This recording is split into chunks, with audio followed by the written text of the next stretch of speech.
good morning to everyone. Happy weekend. Friday morning ngayon.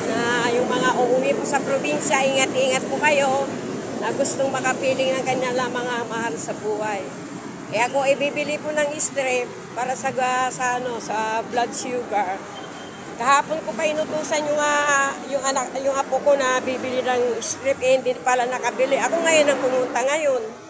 Imbis na nasa ako ngayon sa posting. Ako nang bibili ngayon ng strip. Tsaka traffic pa sa Immaculada. Kapag ganitong Biyernes. Ginawa ko na lang kung maglakad. Lakad-lakad na lang po ako na magmula doon. Kung sa bagay po, back and forth, papunta po doon sa may Bangbang. Is 15 minutes papunta, 15 minutes pabalik. Di 30 minutes. Pero daan-daan lang naman ako.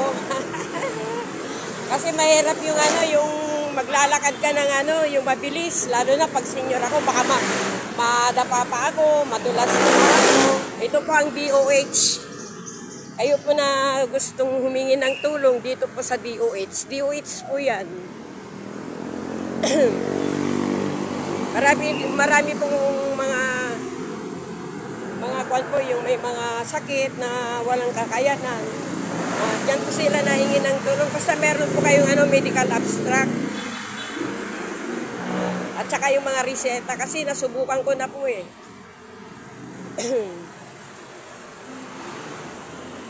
Mas mahal po yung yung magpa-check up po kayo sa private. Lalo na po pag yung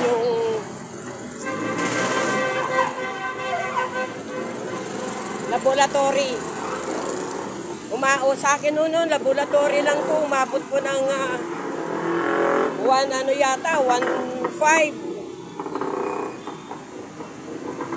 Tapos yung gamot pa. Pero humingi kami ng tulong sa ating sa isang yung sa District 1, humingi ako ng tulong doon. Nabigyan naman ako 2,000. Yun ang pinambili ko ng gamot. Opo. Bibigyan ka din nila basta meron kang medical abstract. Days lang po sa pila. Kasi maraming pila talaga eh. Ganun po talaga. Ito, Biyernes ngayon, maraming mga pasyente dito sa Jose Reyes na magpapacheck up galing po ng probinsya. Talagang talaga po, yung tiis lang po sa pila para magamot tayo. Pag nag-umpisa pa lang yung karamdaman po ninyo, pa-check up na po kayo para maagapan. Mahirap po yung ipagwalang bahala po ninyo, mahirap po yun. Mas maganda po, naagapan ang sakit, madaling gumaling po kayo. Ito po naman po ang Jose Reyes. Ayan o.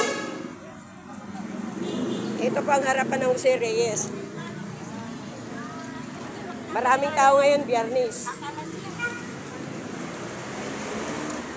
Yung mister ko naman, ang schedule po niya sa Tondomeg. Sa sa December 10. Alauna ng hapon sa OPD. Nung na-combine po siya, okay. Libre po yung mga dextrose lahat po. Pero pagdating sa gamot, marami pong bibilin na gamot.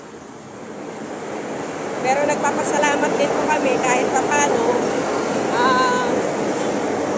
May pagbabago po yung ng mister ko, kaya lang parang bata. Maghapon po siyang binantayan, mamayang tanghali, pag uwi ko, maglalaba ko yung mga mga kumot po niya, yung mga towel, ganun, yung blanket, pillowcase, at saka yung short pants na nahihiyan niya. Ang hirap talaga ang alagaan po ang mga yung ganun na mal-stroke patient, hindi parang bata na sila. Tapos yung gamot niya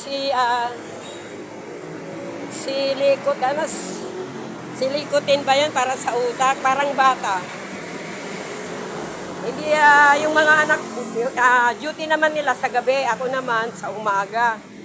salit-salitan kami. Ang hirap nga ang ganung sitwasyon ng sitwasyon ng mild stroke. Kaya kayo, kung meron kayong mild stroke na mahal sa buhay, tiis-tiis lang ko.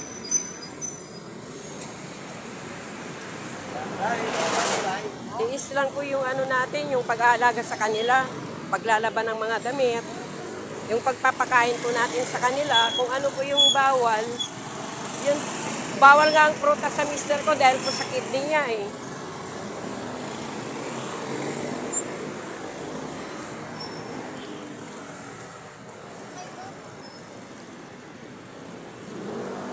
Ayan, malapit na ako sa sa Bangbang.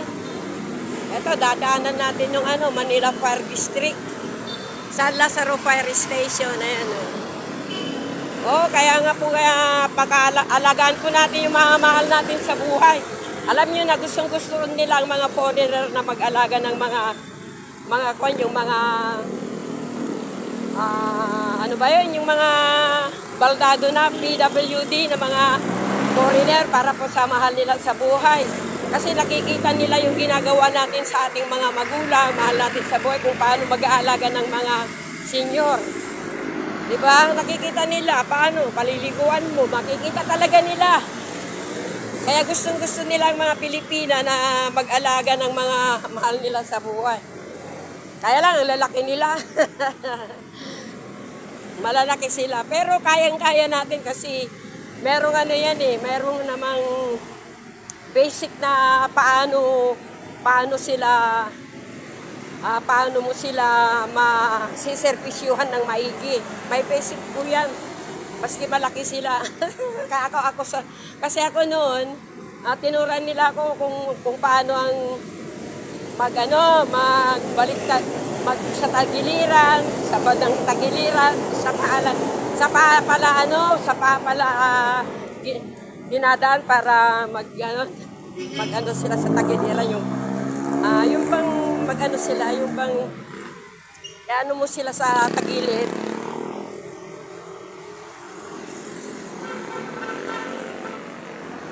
Ito po yung Paris. Ayan, linis.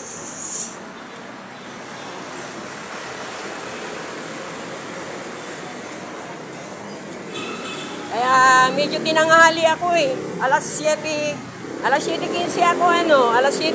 ako umalis dun sa Pretzel Market. Nakarating ako dyan sa may kasi sa traffic sa Immaculada. Kasi sabi nga Biyernes basta Friday. Tsaka simba ng Quiapo kaya po traffic. Eto po, dito na ako.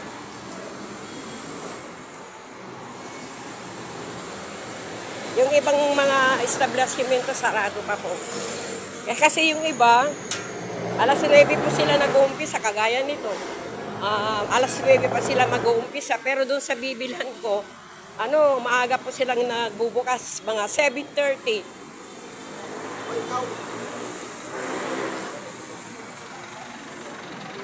Yep!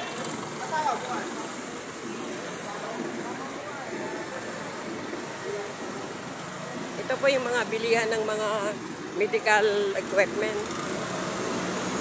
Pero bibili po ako dun sa may Bangbang. Yan palikong.